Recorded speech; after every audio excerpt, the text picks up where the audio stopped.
her olecranon. So she's at right at 8.5. Okay. And then you can add an inch for it to come up a little bit more on the lateral side here. We're not going to be too, a lot of times I don't make them come up necessarily on that, but you can. So she's at 8 right there. And then if I could add another inch for it to come up on the lateral side. Okay? And then her B is the olecranon to the DPC. So olecranon up to the honors because her forearm's in neutral. Good. And so I have her to her DPC is 11 inches. So I'm going to go up to my board up here, and I'm going to go, what's the first one I said? 8.5. Yeah, so I just added a half. Okay, we're pulling. So, up to my A.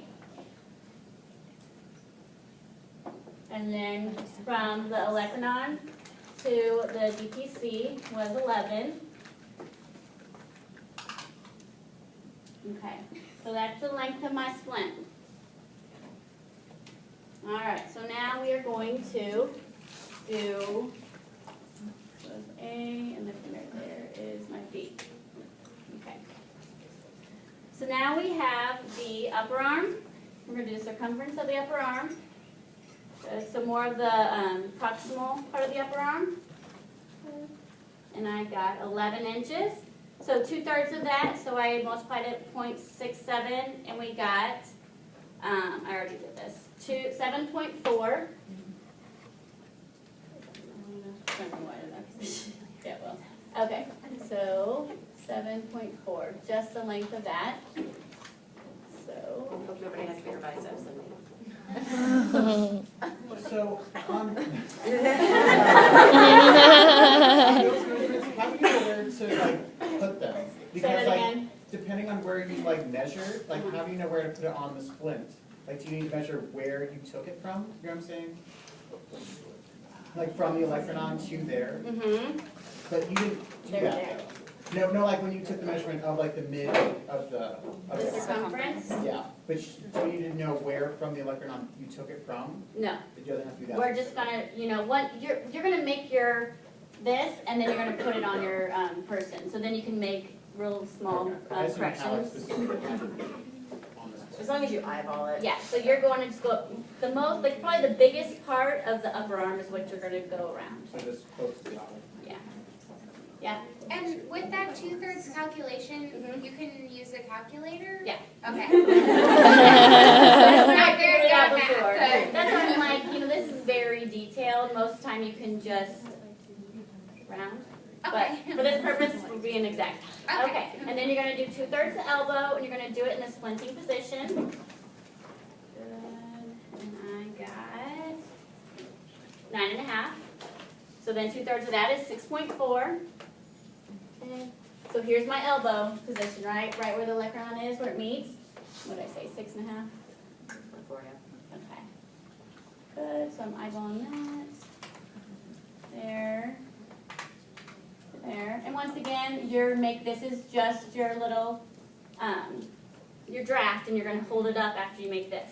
And then you have your mid forearm. So you're just in the mid of that forearm, halfway up. Good. And I got 8, 2/3, 5.4. So then your mid forearm here. So midway's here. What did I say? 5.4. Okay.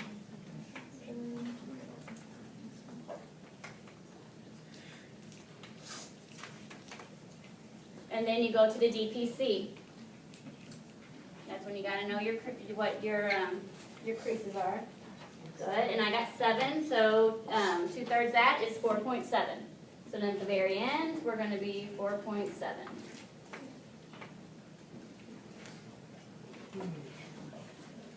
Okay. So then you're just going to connect this. Connect the dots. Yeah. Pretty easy pattern to make. Any questions about that? Okay. Good. So then we're going to remove this so I don't get water everywhere. Sorry, water right now? Yeah, okay. Okay, so then I'm going to, this is a good time to practice your long cutting strokes, so it's not jagged. Okay. So even though it's paper, I'm going to practice cutting the way I would a splint. So once you get to where you know how you should cut, then you can practice stuff here. So nice long cuts.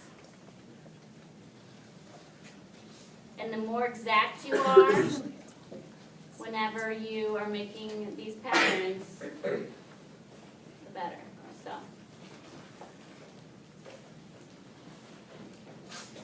So you can see how I'm kind of lying it down like this. This is how when you're cutting it, you're actually going to be having it. Because if you are holding it, what's going to happen to that splint material, right?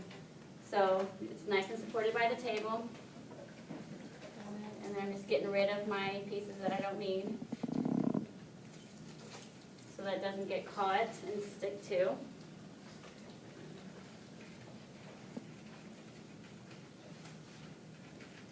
You definitely want to remove any excess off of your area because many a student has been frustrated by little pieces getting stuck to material. Especially when you're getting graded. Kind of stinks.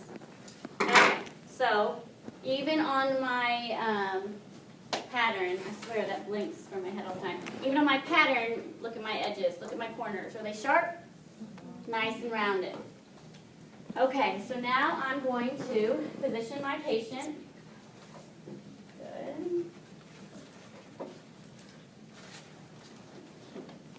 Okay, so I know I've got to be at least to the DPC. Good. I'm at least 3/4, 2/3.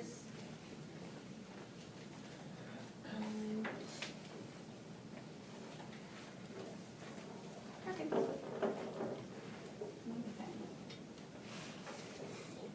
So the biggest thing is it has to be half, with your elbow splints, it has to be at least half the circumference, and it can't be like coming up over the splint. So if you're in between those two, you're in good shape. And then make sure that you're clearing of the armpit and that it can be on the lateral side, it can come up a little bit higher. Okay. So I made my pattern pretty darn good. So I don't have to make any adjustments. But that's a good way, and whenever you are like, hey, come look at this, we'll be able to tell you, oh, look at this area, trim this up a little bit, ooh, that's way too long. Because if it's way too long when you do that, when the actual splint material, whenever you heat up the actual splint material, it's going to be a lot too much, not just a little. Go ahead. So I'm a little confused because the measurement at what C would be of the upper arm is 2/3 circumference, but I don't know, you said something about what should be half the circumference? On my lecture? No, you just said it just now. Oh, I said it's between half, okay, if it's more than half and not over the arm.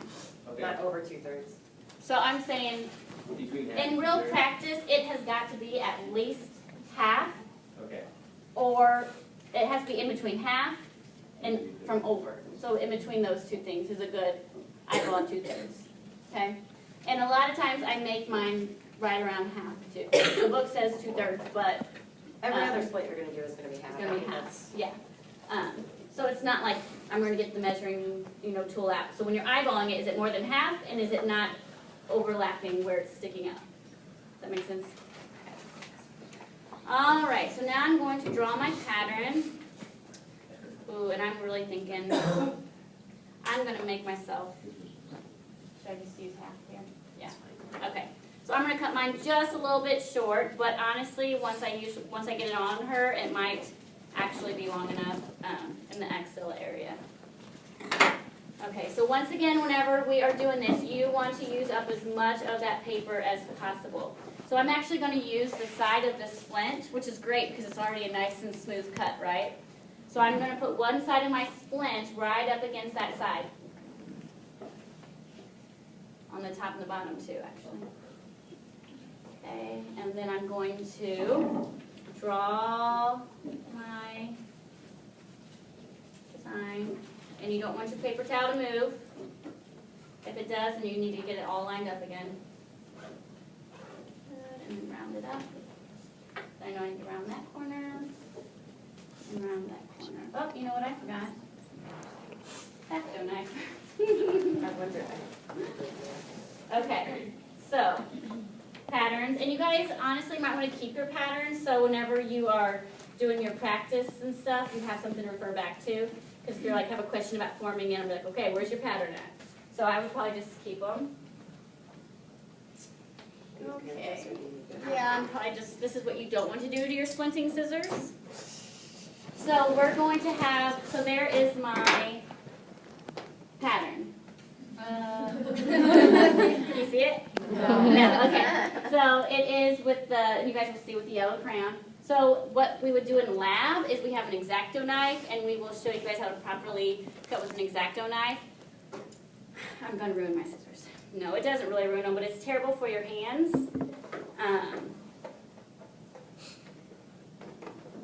So you should not do this.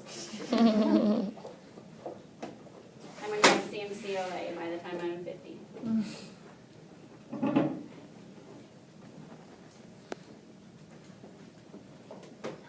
And it's terrible for your scissors, but okay. So you see how I'm pretty close to my line there, and I'm making a good use of my material. Alright.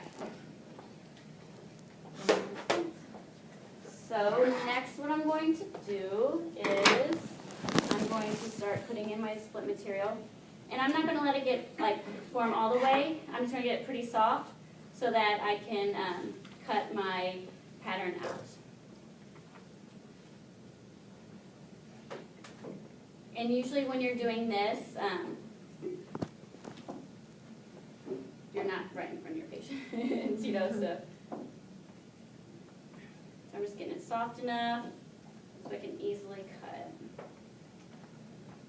How do you know when it's soft? How do I know? Yeah, it's kind of like when my dad cooks. He goes, you know, just when it's ready. I'm like, no, I don't just know that. So it's pretty soft, and this is whenever it's nice that the you have your splinting assistant. But it's not where it is overly, you'll just know. And these are a little bit more difficult because you have to get them at 2 different times because our hands are not big enough to. So I'm rounding my corner, nice, smooth. So you can see with that, just cutting it how smooth it is. That's probably not going to be the first time you cut it out, but that's your goal because then you don't have to fix your edges as much. Okay. And then I'm going to put the other half in.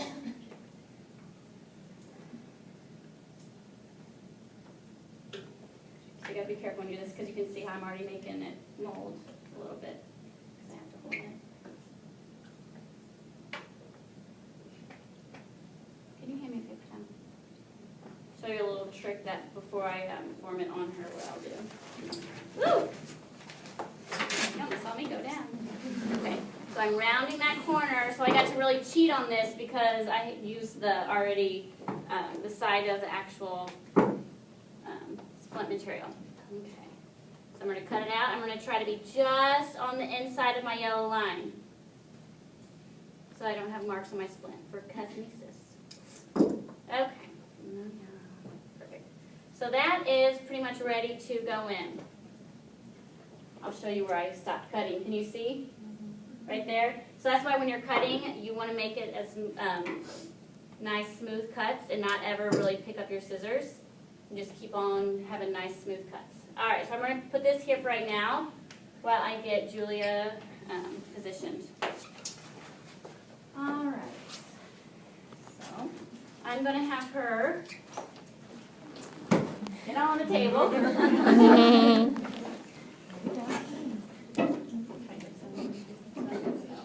Yeah, I can put this one in. It just crashes. Should always, I don't think I can Okay, so I'm going to get your, I did your right arm, correct? So I'm going to position her, and it's really easy. Yeah, you guys can come on up. Don't get in front of the camera. Yeah, I'll just move up It's easy to actually. slip on a model, but when it's a person that just got their cast off and they haven't had to activate any of their muscles for 4 months, that's whenever somebody's other hands comes in handy. Even if they don't know what they're doing, just hold this arm up because it gets kind of tired to hold up there. So I'm positioning her in 90 degrees of flexion and her forearms in neutral. Okay? All right, so I'm going to position her, and I'm going to put my splint material in. Good. So I am going, and then this is what the, so then she's probably going to relax by the time I get back in the room. So I'm going to put the paper towel, don't need that much paper towel, in between, so I can put this in also, so it doesn't touch. You guys get that? Oh. Got it, you guys. That way you don't have to wait on both of those. So I'm going to start at her DPC because especially with our material, we know that that's where we have to at least start from, and then everything else is just going to kind of, gravity is going to take it down. Okay. So first when it comes out of the water, it's going to be pretty hot, so you're going to want to dry it off, and you kind of test it on your own skin. Okay. Alright. And if it's too hot for you, you know it's going to be too hot once you put it on your patient. Alright. Let me know if it's too hot. Alright. So I'm going to start right about at DTC. No, my water is way too hot. Are you okay? Yeah. Okay. Alright, so here we go. I'm not screaming, but I. Alright, so there's our DPC. Good. And I have nice soft hands. I'm not overly, you okay? Mhm. Okay. I'm just kind of letting gravity go here. I'm making sure that I have at least 3/4 the splint. I know it's hot. My water's too hot. And then I'm going to fold.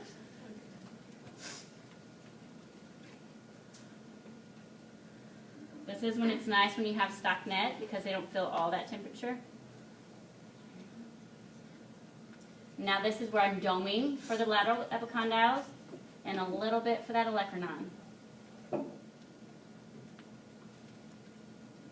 then I go back to my DPC. Everything wants to move. Good, and then I'm going to come back and make sure I have my 90 degrees.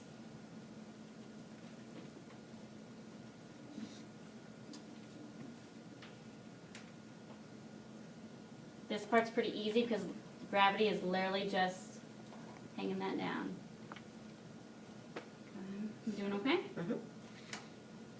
So now I'm just kind of monitoring it as I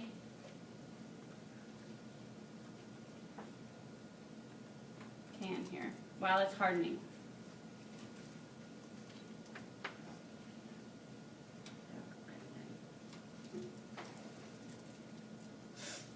So I fold it because that's how she does in the book, but a lot of times I will pinch together and trim off.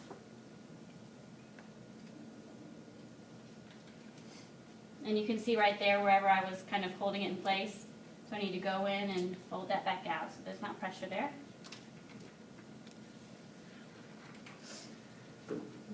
Okay.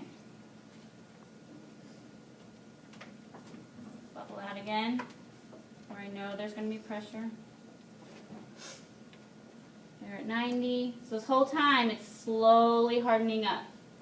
But you see that I'm not sitting down and I'm constantly moving my hands because it's gonna try to see how it was trying to shrink up a little bit, and I had to make sure I pulled it back down because that memory, it wants to come back to that original form. So then you'll feel it whenever it starts to get hard again.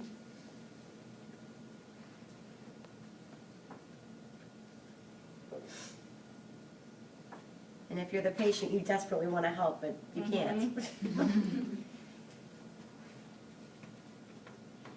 And this is when you can get that goni out and really try to get that 90 degrees.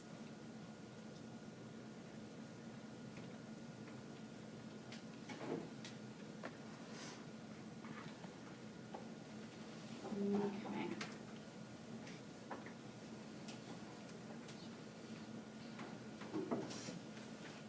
Perfect.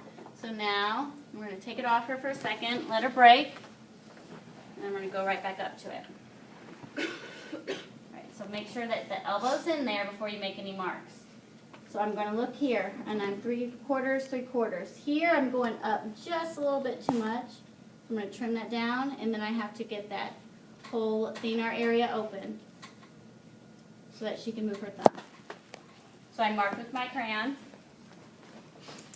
because it's good here in the corner, and then it's a little bit less and a little less. And then we're gonna come back to this side. Her DPC is cleared. And then I'm gonna look here, and we're gonna go 2/3 of her arm, where I'm gonna trim it up. And I probably have her about 80 degrees.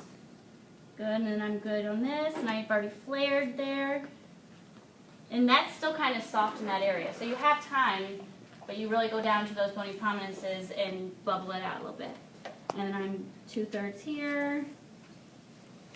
And then I'm going to round that corner. And then I'm 2/3 there, and it looks pretty good. Okay. Now, she's going to get to relax. If I've not taken too long, I will be able to cut all my material. Do you need me here still? No. Sometimes, if you take too long, which I doubt took too long, you're going to have to put it back in and soften it up just a little bit.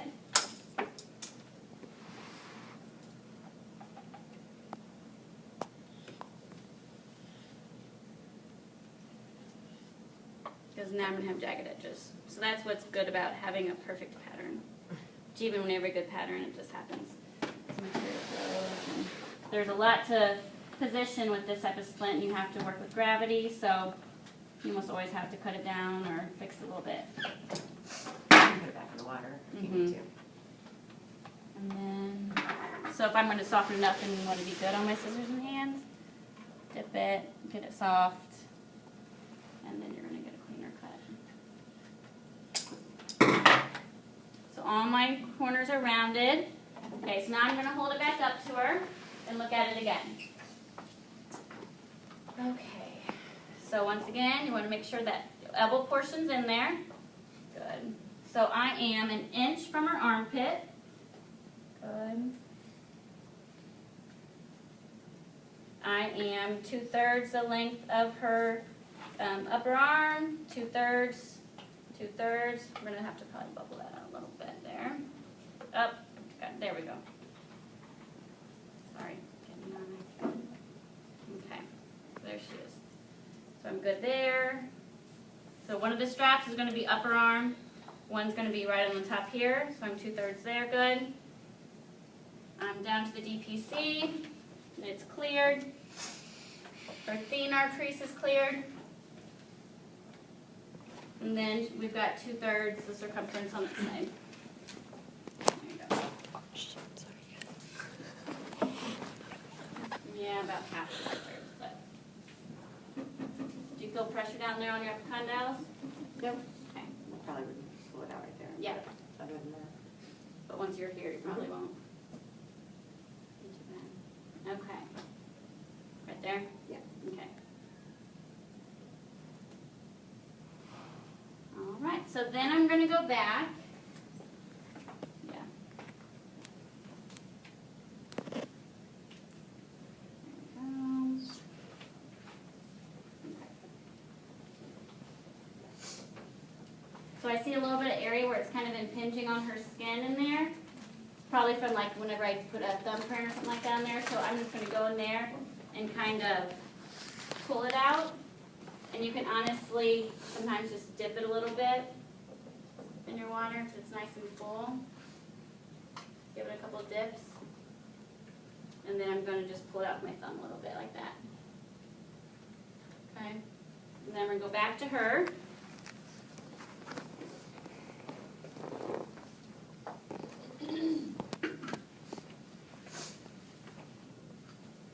Try it again. Elbow all the way in.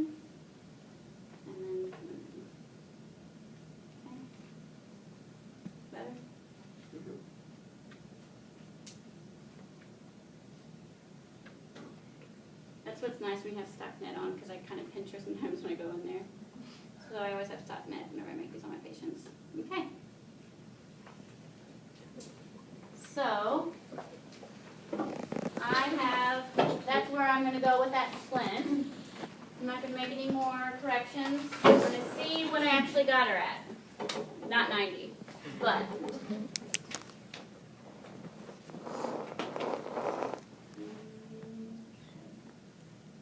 So she is at about 70. So for the grading of the splint, I think I said 70 to 90. So that would be a good one. That would pass. But you can see how hard it is to actually get your measurements that you're really looking for. So that's why you kind of have a range. But it's definitely functional. If it was something where it was like a really huge deal, I'd have to go back and I'd have to put this part in and put it back in and crank it down a little bit, okay? So now I am going to flare my proximal edge.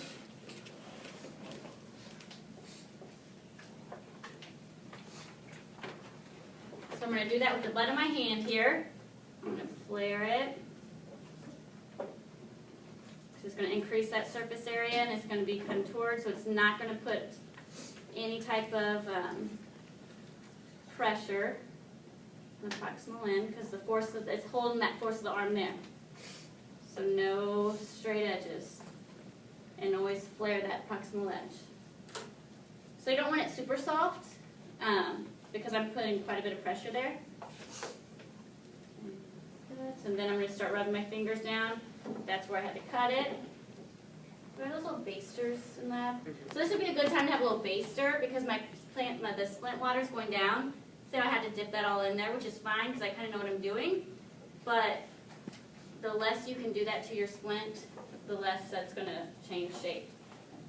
So this is me rounding out all of those rigid areas.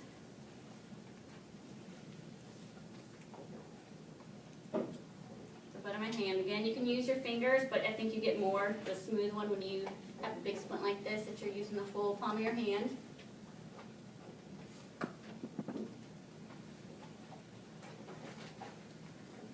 Okay, and then we'll do it to the other side. And since I have to do it this way and put it all in, I am going to do it the whole side. And while I'm doing that, I can kind of smooth out the inside there.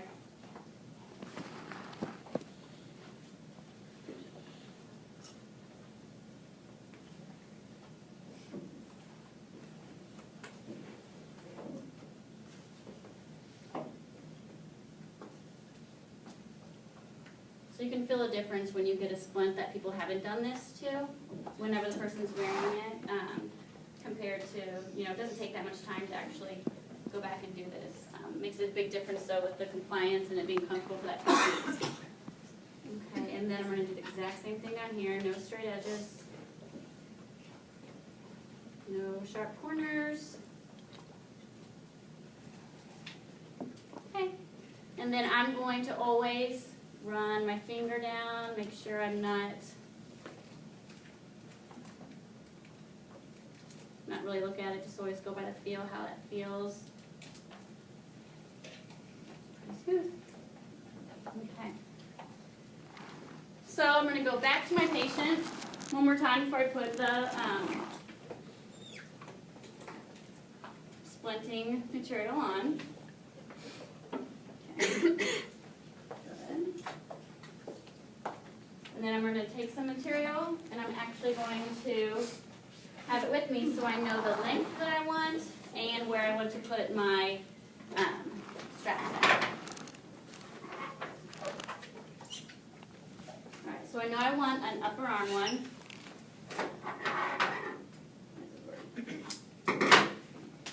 Alright, so I know I want an upper arm one.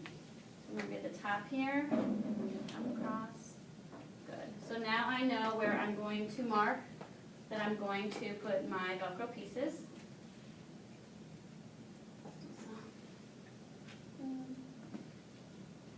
So there's one.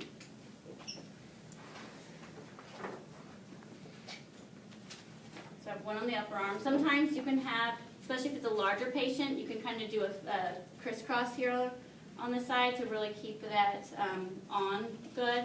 But we're going to do one on the proximal part of the forearm.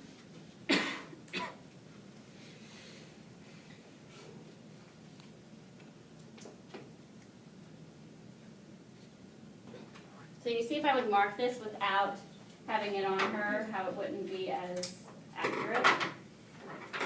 And then we're going to do the distal wrist, distal forearm, sorry.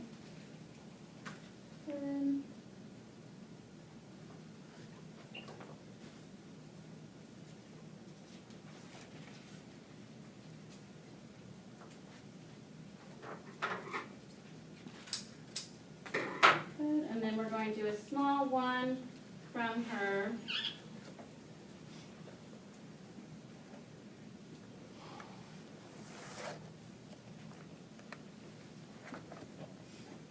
And then a small piece between those two pieces.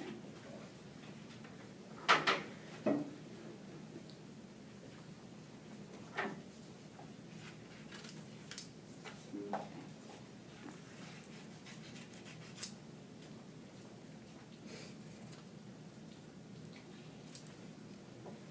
There's my straps, nice and rounded.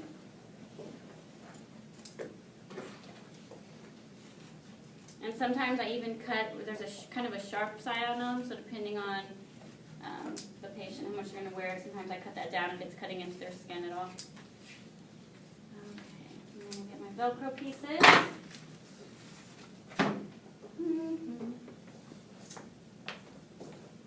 Okay, so here is my hook. So I know I have 2 big pieces on the top, and then 2 on the upper forearm, and then 2 on the distal forearm, and then 2 smaller ones on the hand portion. So even with these, you're going to round your corners.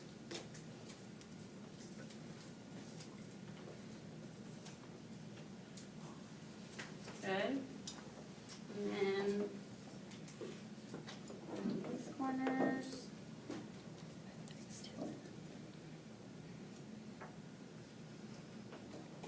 It's going to stay on better. It's going to adhere better, and it's not going to get, corners aren't going to get caught. That's why it's important and it looks nicer.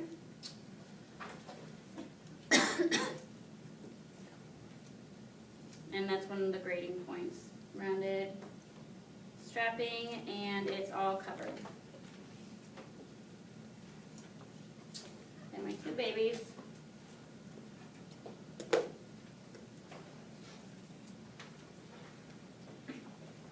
What do you use to take sticky stuff off your scissors? Off my scissors, I put it in the water. And wipe it off. Nice and warm.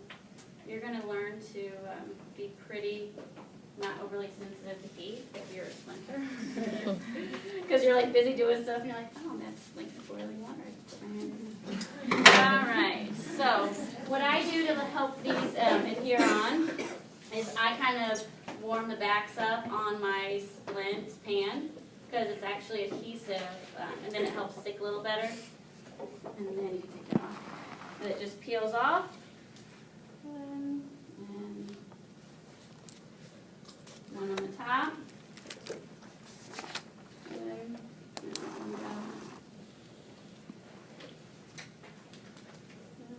one angle on that side. And the same thing, I heat up. And then this just peels right off.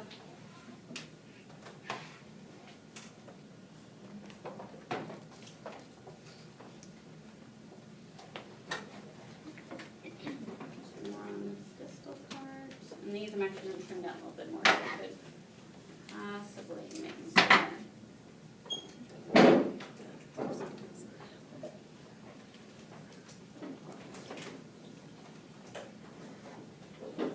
And I kind of push them on good though so they stay. Because they do like to come off.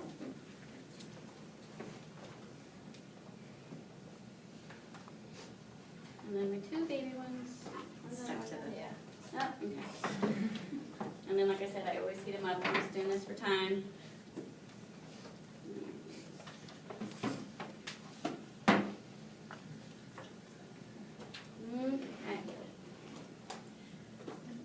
Okay.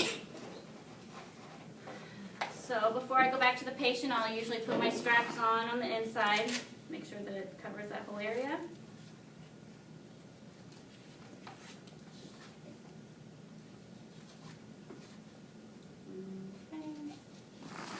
And then put her in, elbow all the way in. And then we are strap on.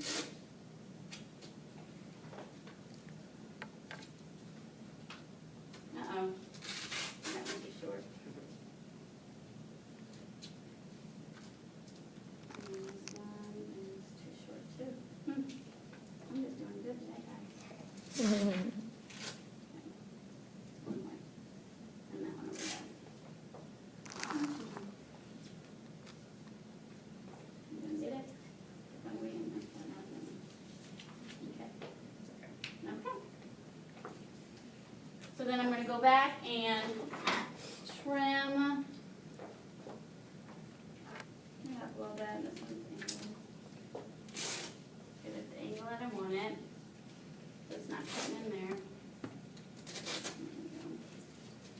There you go. So you don't want it cutting into the skin at all. Just nice and smooth the whole way. And then on the thumb piece sometimes, you have to make a little bit of a